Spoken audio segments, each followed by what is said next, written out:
Capítulo 4. A grande confusão.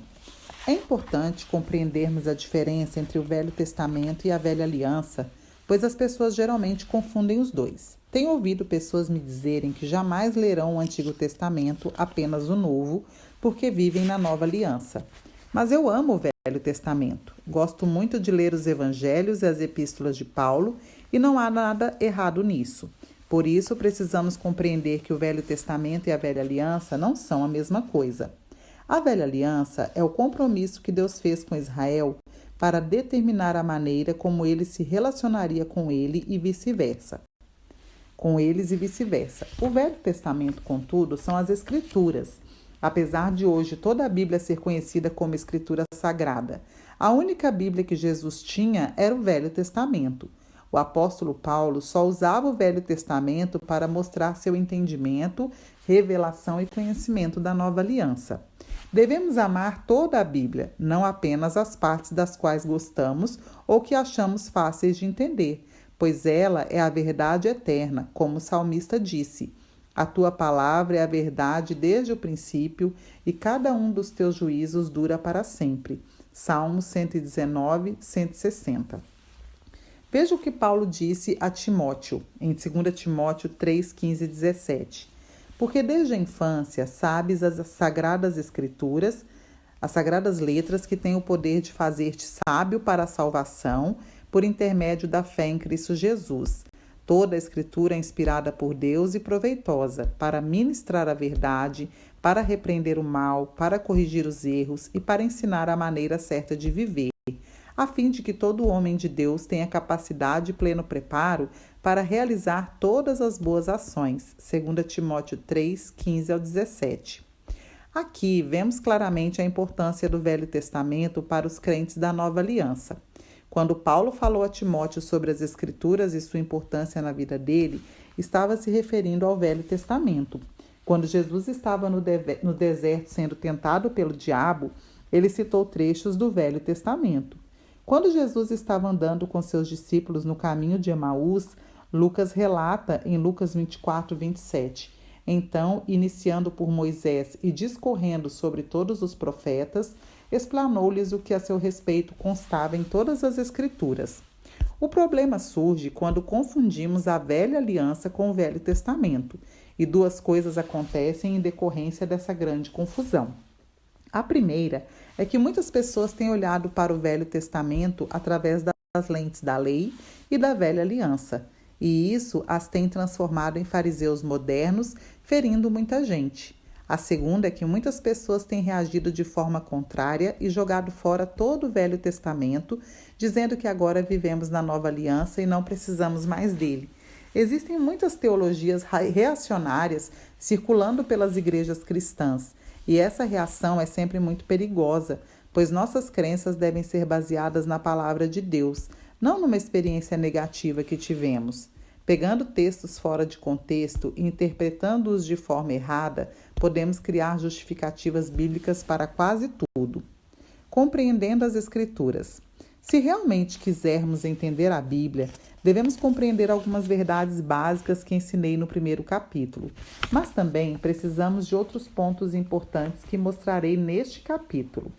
Os ensinamentos de Jesus. Quando Jesus caminhou por essa terra, ele não podia nos revelar plenamente a nova aliança, apenas nos dar algumas pistas a respeito dela. Consequentemente, o mistério da nova aliança permanece oculto no Velho Testamento, assim como nos Evangelhos. A menos que estejamos dispostos a pesquisar e estudar o Velho Testamento à luz da nova aliança e com a ajuda do Espírito Santo, ela permanecerá sendo um mistério para nós, o que dificultará muito a leitura e a interpretação do Velho Testamento. No Evangelho de João, Jesus nos disse, em João 16, 12 e 13, Eu ainda tenho muitas verdades que desejo vos dizer, mas seria demais para o vosso entendimento neste momento. No entanto, quando o Espírito da verdade vier, ele vos guiará em toda a verdade, porque não falará por si mesmo, mas dirá tudo o que tiver ouvido e vos revelará tudo o que está por vir. Esses versículos nos mostram claramente que Jesus não ensinou tudo o que ele veio revelar. Quando descobri esses versículos, comecei a clamar ao Espírito Santo muitas vezes, pedindo-lhe para me ensinar as coisas que Jesus queria dizer aos discípulos, mas não pôde. Esses versos nos mostram belas verdades, pois Jesus desejava dizer muitas coisas, mas como os discípulos viviam num período de transição entre a velha e a nova aliança, eles não conseguiriam entender tudo. É por isso que Jesus nunca falou claramente sobre a nova aliança. Ele a mencionou rapidamente na última ceia, quando disse que o vinho era o cálice da nova aliança, mas nunca ensinou abertamente sobre ela. Ainda nesses versos de João 16, vemos que o Espírito Santo é quem nos ensinará tais coisas, e foi por isso que comecei a implorar a Ele que me revelasse todas essas coisas, pois ninguém consegue explicar a nova aliança melhor do que Ele. Jesus ensinou muitas coisas quando esteve aqui na terra, mas não ensinou sobre a nova aliança, porque cabia ao Espírito Santo revelá-la. O mistério oculto. A nova aliança, a única forma de Deus se relacionar conosco hoje, era um mistério que estava oculto e ninguém conseguia vê-la claramente. O mistério não foi revelado até Jesus ascender aos céus e enviar o Espírito Santo.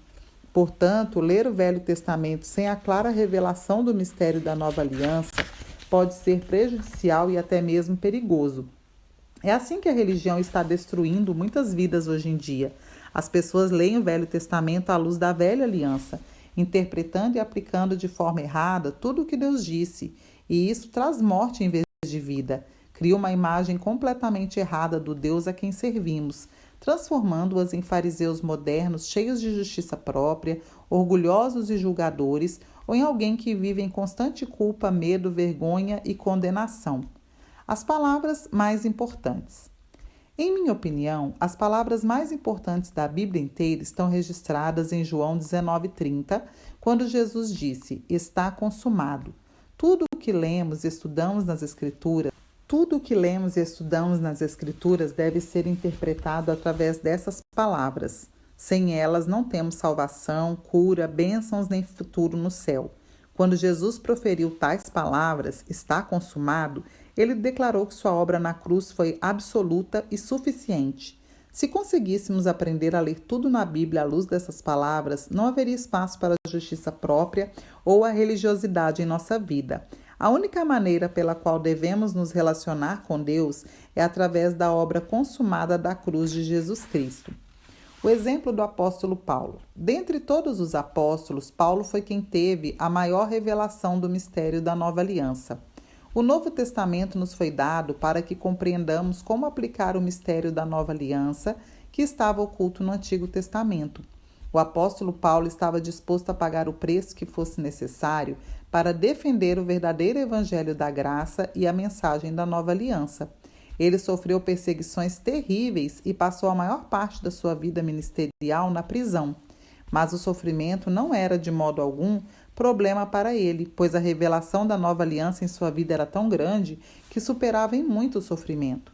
Falando aos anciãos na igreja de Éfeso, ele lhes disse que estava certo de que mais sofrimentos e tribulações e cadeias o aguardavam, porque o Espírito Santo havia lhe dito, e sua resposta foi: "Sei, no entanto, que em todas as cidades o Espírito Santo me previne que prisões e sofrimentos estão preparados para mim.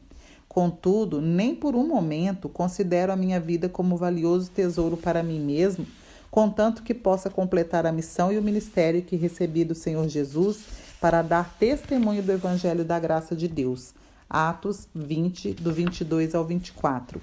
O que motivava Paulo a sofrer de bom grado as mais terríveis dificuldades e perseguições, as quais ele descreve detalhadamente na carta aos Coríntios, não era seu amor por Deus, mas sua revelação do Evangelho da graça de Deus.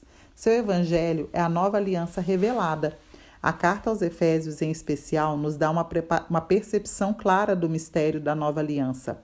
Ela, assim como a carta aos Gálatas, é o que mais tenho lido e estudado na Bíblia. Creio que todo cristão deva ler com atenção e passar um bom tempo meditando nos primeiros 3 capítulos de Efésios. Vejamos o que Paulo diz na carta sobre esse mistério. Efésios 3, do 8 a 11. "Embora eu seja o menor dos menores de todos os santos, foi-me concedida a graça de proclamar aos gentios as insondáveis riquezas de Cristo e revelar a todos qual é a dispensação deste ministério, que desde os séculos passados foi mantido oculto em Deus que tudo criou.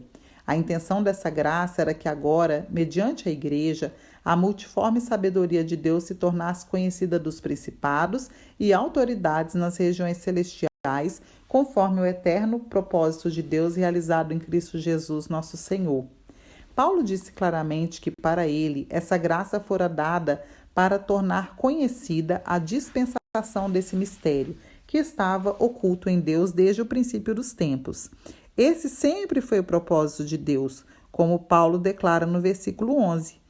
Uma vez que a nova aliança é o propósito eterno de Deus, não devemos ler ou tentar compreender nada em toda a Bíblia de qualquer outra maneira que não seja à luz deste mistério maravilhoso. Cristo em nós, a esperança da glória. Colossenses 1:27. Uma oração importante. Como já vimos, somente o Espírito Santo pode realmente nos revelar a nova aliança. De acordo com o que lemos em João 16:12, nem o próprio Jesus podia fazer isso, e já que ele é o único que pode nos trazer a plena revelação da nova aliança, precisamos constantemente fazer uma oração específica por nós e pelas pessoas que amamos. Já fiz essa oração em meu favor por milhares de vezes e continuo a fazê-la. Ela está registrada na carta aos Efésios.